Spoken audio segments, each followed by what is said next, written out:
This is a story of Robin, the beloved pet dog of Colonel Jim Corbett. It's from the book Maneaters of Kumaon. I never saw either of his parents. The knight of the broom I purchased him from said he was a spaniel, that his name was Pincha, and that his father was a keen gun dog. This is all I can tell you about his pedigree. I did not want a pup, and it was quite by accident that I happened to be with a friend when the litter of 7 was decanted from a very filthy basket for her inspection. Pincha was the smallest and the thinnest of the litter, and it was quite evident that he had reached the last ditch in his fight for survival.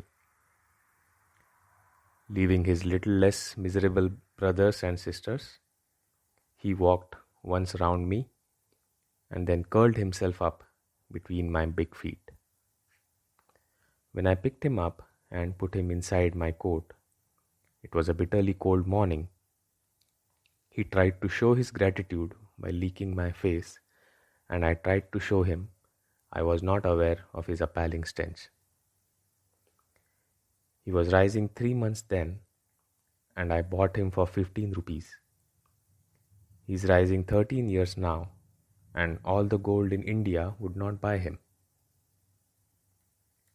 When I got him home and he made his first acquaintance with a square meal, warm water and soap, we scrapped his kennel name of Pincha and rechristened him Robin, in memory of a faithful old collie who had saved my young brother, aged 4, and myself, aged 6, from the attack of an infuriated she-bear.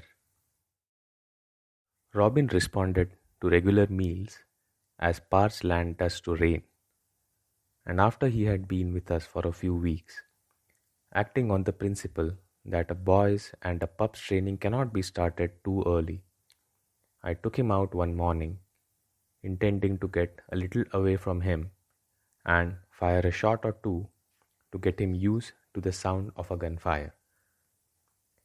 At the lower end of our estate, there are some dense thorn bushes, and while I was skirting round them, a peafowl got up and, forgetting all about Robin, who was following at heel, I brought the bird fluttering down.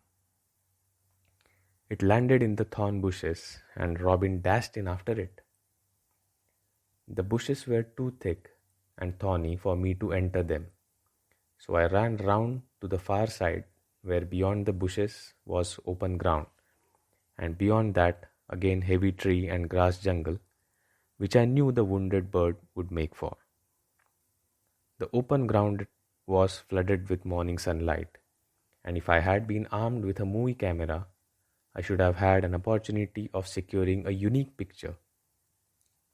The peafowl, an old hen with neck feathers stuck out at right angles and one wing broken, was making for the tree jungle, while Robin, with stern to the ground, was hanging on her tail and being dragged along.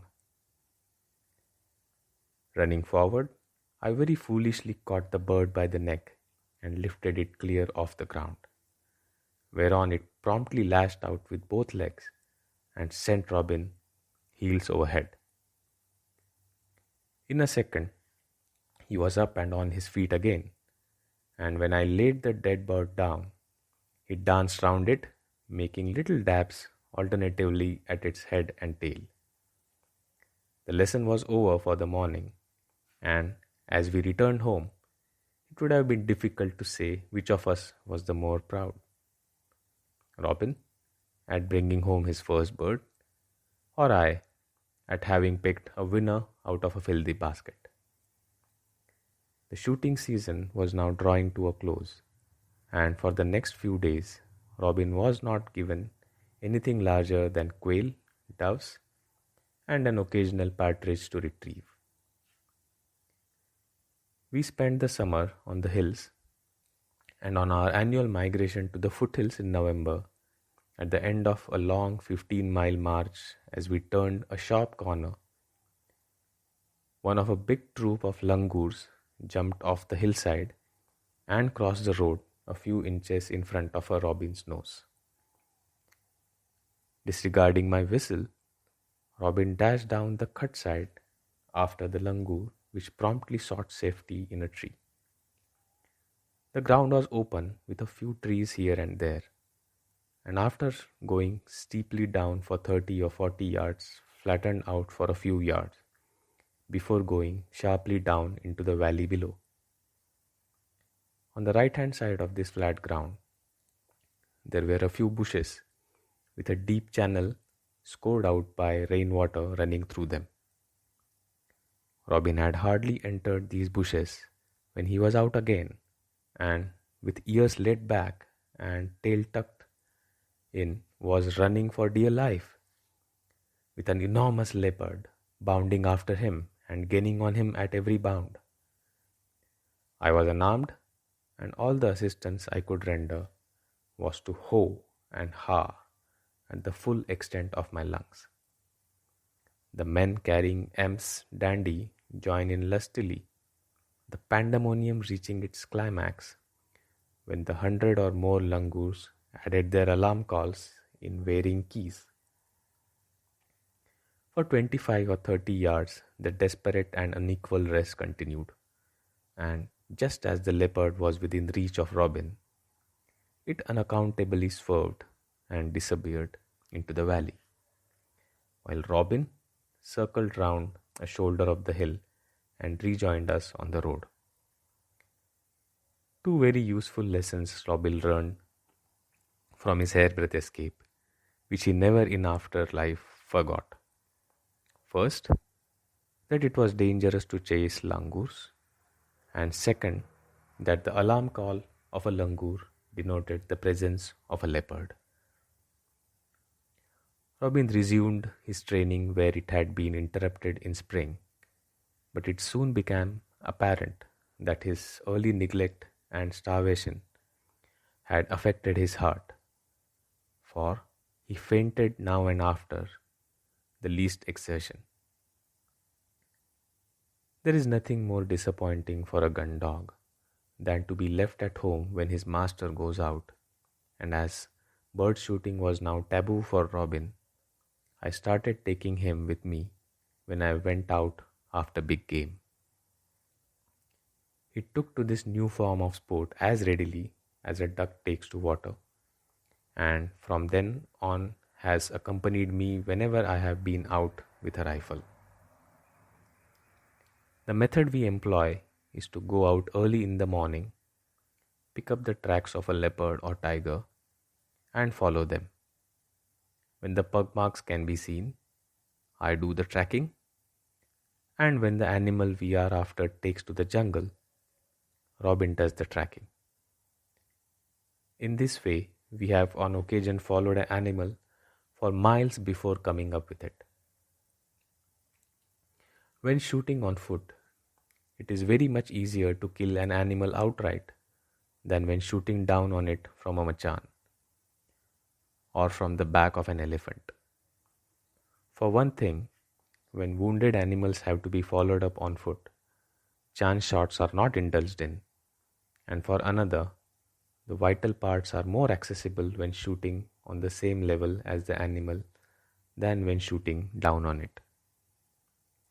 However, even after exercising the greatest care over a shot, I have sometimes only wounded leopards and tigers who have rampaged round before being quietened by a second or third shot, and only once during all the years that we have shot together has Robin left me in a tight corner. When he rejoined me after his brief absence that day, we decided that the incident was closed and would never be referred to again. But we are older now and possibly less sensitive. Anyway, Robin, who has exceeded the canine equivalent of 60 years and 10, and who lies at my feet as I write, on a bed he will never leave again, has with a smile from his wise brown eyes and a wag of his small stump of a tail given me permission to go ahead and tell you the story. He was an outsized male with a beautiful dark glossy coat, the rosettes on his skin standing out like clear-cut designs on a rich velvet ground. I had an unhurried shot with an accurate rifle at his right shoulder at a short range of 15 yards. By how little I missed his heart makes no matter, and while the bullet was kicking up the dust 50 yards away, he was high in the air and turning a somersault, landed in the thick undergrowth he had a minute before left. For 20, 40, 50 yards, we heard him crashing through the cover, and then the sound ceased as abruptly as it had begun. This sudden cessation of sound could be accounted for in two ways. Either the leopard had collapsed and died in his tracks, or 50 yards away he had reached open ground. We had walked far that day. The sun was near setting, and we were still 4 miles from home. This part of the jungle was not frequented by men, and there was not one chance in a million of anyone passing that way by night.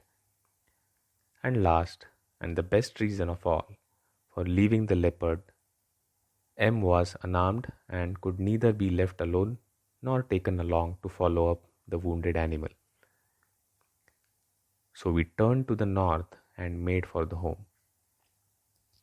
There was no need for me to mark the spot, for I had walked through these jungles by day and often by night for near on half a century, and could have found my way blindfold to any part of them.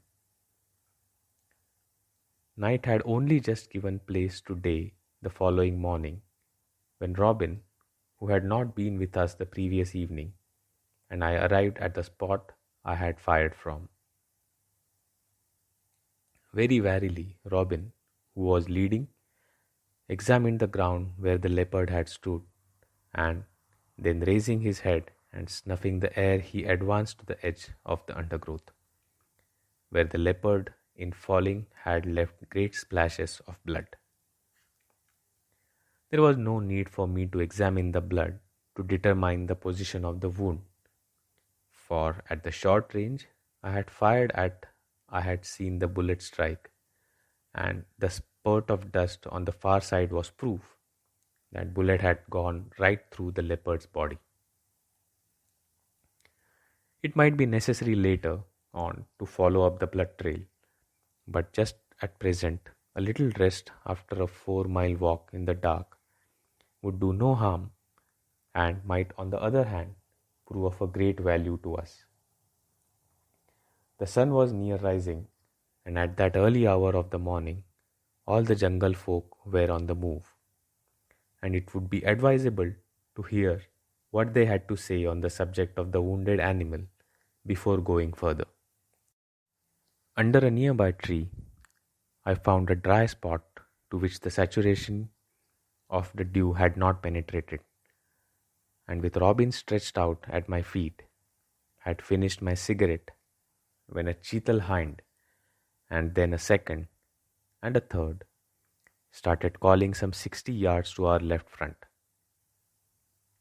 Robin sat up and, slowly turning his head, looked at me, and, on catching my eye, as slowly turned back in his direction of the calling deer. He had travelled far along the road of experience since that day he had first heard the alarm call of the langur, and he knew now, as did every bird and animal within hearing, that the chital were warning the jungle folk of the presence of a leopard. From the manner in which the chital were calling, it was evident that the leopard was in full view of them. A little more patience, and they would tell us if he was alive. They had been calling for about 5 minutes when suddenly, and all together, they called once and again, and then settled down to their regular call. The leopard was alive and had moved. and was now quiet again. All that we needed to know now was the position of the leopard, and this information we could get by stalking the chital. Moving downwind for 50 yards, we entered the thick undergrowth and started to stalk the deer. Not a difficult task, for Robin can move through any jungle as silently as a cat, and long practice has taught me where to place my feet. The chital were not visible until we were within a few feet of them. They were standing in an open and looking towards the north in the exact direction, as far as I was able to judge, in which the crashing sound of the evening before had ceased. Up to this point, the chital had been of great help to us. They had told us the leopard was lying out in the open and that it was alive, and they had now given us the direction.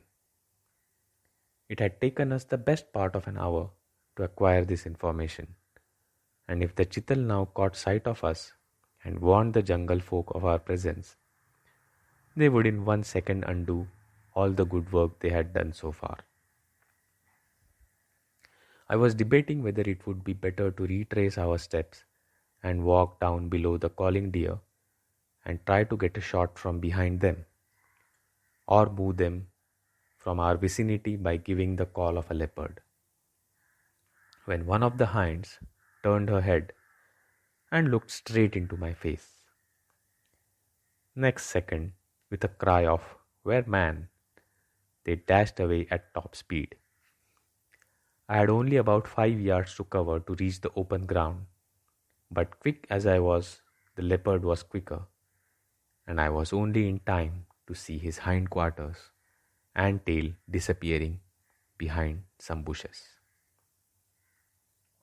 The chital had very effectively spoilt my chance of a shot, and the leopard would now have to be located and marked down all over again, this time by Robin. I stood on the open ground for some minutes to give the leopard time to settle down and the scent he had left in his passage to blow past us, and then took Robin due west across the track of the wind, which was blowing from the north. We had gone about 60 or 70 yards when Robin, who was leading, stopped and turned to face into the wind. Robin is mute in the jungles and has a wonderful control over his nerves.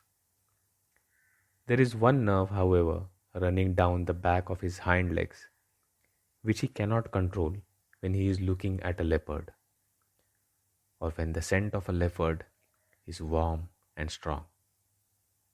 This nerve was now twitching and agitating the long hair on the upper part of his hind legs. A very violent cyclonic storm had struck this part of the forest the previous summer, uprooting a number of trees. It was towards one of these fallen trees, 40 yards from where we were standing, that Robin was now looking. The branches were towards us, and on either side of the trunk, there were light bushes and a few scattered tufts of short grass. At any other time, Robin and I would have made straight for our quarry, but on this occasion, a little extra caution was advisable. Not only we were dealing with an animal who when wounded knows no fear, but in addition we were dealing with a leopard who had 15 hours in which to nurse his grievance against man, and who could in consequence be counted on to have all his fighting instincts thoroughly aroused. When leaving home that morning, I had picked up the .275 rifle I had used the previous evening. A good rifle to carry when miles have to be covered, but not the weapon one would select to deal with a wounded leopard. So instead of a direct approach, I picked a line that would take us 15 yards from and parallel to the fallen tree. Step by step, Robin leading, we moved along this line and had passed the branches and were opposite the trunk when Robin stopped. Taking the direction from him, I presently saw what had attracted his attention. The tip of the leopard's tail slowly raised and as slowly lowered, the warning a leopard invariably gives before charging. Pivoting to the right on my heels, I had just got the rifle to my shoulder when the leopard burst through the intervening bushes and sprang at us. My bullet, fired more with the object of deflecting him than with any hope of killing or even hitting him, passed under his belly and went through the fleshy part of his left thigh. The crack of the rifle, more than the wound, had the effect of deflecting the leopard sufficiently to make him pass my right shoulder without touching me, and before I could get in another shot, he disappeared into the bushes beyond. Robin had not moved from my feet, and together we now examined the ground the leopard had passed over. Blood we found in plenty, but whether it had come from the old wounds torn open by the leopard's violent exertions, or from my recent shot, it was impossible to say. Anyway, it made no difference to Robin, who without a moment's hesitation took up the trail. After going through some very heavy cover, we came on knee-high undergrowth, and had proceeded about a couple of 100 yards when I saw the leopard get up in front of us, and before I could get the rifle to bear on him, he disappeared under a lantana bush. This bush, with its branches resting on the ground, was as big as a cottage tent, and in addition to affording the leopard ideal cover, gave him all the advantage for launching his next attack. Robin and I had come very well out of our morning's adventure, and it would have been foolish now, armed as I was, to pursue the leopard further. So without more ado, we turned about and made for home. Next morning, we were back on the ground. From a very early hour, Robin had been agitating to make a start, and ignoring all the interesting smells the jungle holds in the morning, would have made me do the 4 miles at a run, had that been possible. I had armed myself with a 450 by 400 and was in consequence feeling much happier than I had done the previous day. When we were several hundred yards from the lantana bush, I made Robin slow down and advance cautiously, for it is never safe to assume that a wounded animal will be found where it has been left hours previously, as the following regrettable incident shows. A sportsman of my acquaintance wounded a tiger one afternoon and followed the blood trail for several miles along a valley. Next morning, accompanied by a number of men, one of whom was carrying his empty rifle and leading the way, he set out intending to take up the tracking where he had left off. His way led over the previous day's blood trail, and while still a mile from the spot where the tiger had been left, the leading man, who incidentally was the local shikari, walked on to the wounded tiger and was killed. The rest of the party escaped, some by climbing trees and other by showing a clean pair of heels. I had marked the exact position of the lantana bush and now took Robin along a line that would pass a few yards on the lee side of it. Robin knew all that was worth knowing about this method of locating the position of an animal by cutting across the wind, and we had only gone a short distance and were still 100 yards from the bush when he stopped, turned, and faced into the wind and communicated to me that he could smell the leopard. As on previous day, he was facing a fallen tree which was lying along the edge of and parallel to the thick undergrowth through which we had followed the leopard to the lantana bush after he had charged us. On our side of the tree, the ground was open, but on the far side there was a dense growth of waist-high basonta bushes. Having signaled to Robin to carry on along the original line, we went past the lantana bush, in which he showed no interest, to a channel washed out by rainwater.